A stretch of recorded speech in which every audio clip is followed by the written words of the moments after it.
सह्याद्री का महत्व। किसी नगर में ब्रह्मदत्त नाम का एक ब्राह्मण कुमार रहता था।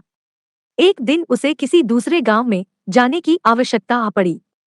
ब्राह्मण पुत्र जाने को तैयार हुआ तो उसकी माँ बोली, बेटा अकेले मत जाओ, किसी को साथ लिवा जाओ। ब्राह्मण कुमार बोला, माँ भयभीत क्यों होती हो, मार्ग निष्कंटक है, रास्ते में किसी प्रकार का भय नहीं है, मैं अकेला ही चला जाऊंगा। किंतु ब्राह्मणी को संतोष न हुआ। वह एक बावली पर गई और चिमटी से पकड़कर एक केकड़ा उठा लाई। उसने केकड़ा कपूर की एक डिबिया में बंद किया और डिबिया थैले में डालकर उसे बेटे को देती हुई बोली, अब जाओ, रास्ते में यह केकड़ा तुम्हारा सहायक रहेगा। युवक अपने गंतव्य की ओर चल पड़ा।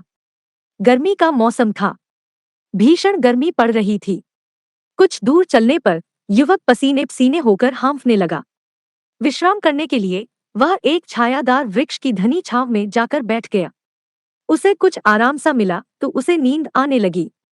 वृक्ष के तने से सिर टिकाकर और थैला पास में रखकर वह वहीं सो गया। Please share and subscribe kids educational YouTube channel.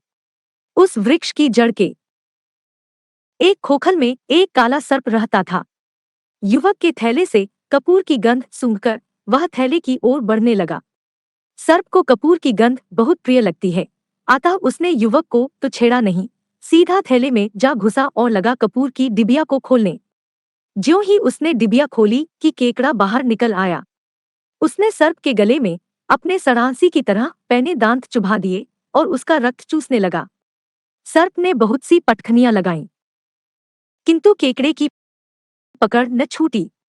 अंततः सर्प का दम ही निकल गया। नींद खुलने पर युवक ने निगाह दौड़ाई तो उसने समीप ही मरा हुआ सर्प देखा। केकड़ा उस मृत सर्प की गर्दन से चिपका हुआ पड़ा था। फिर जब कुछ दूर कपूर की खुली हुई डिबिया पर उसकी निगाह गई तो वह समझ गया कि इसी केकड़े ने काले नाग को मारा है। उसे अपनी माता का कथन स्मरण हो आया और वह सह्याद्री का महत्व भी समझ गया।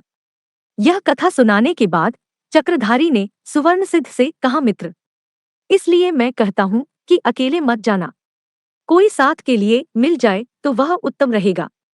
यात्रा के समय साथ रहने वाला अत्यंत निर्बल व्यक्ति भी उपकारक ही होता है।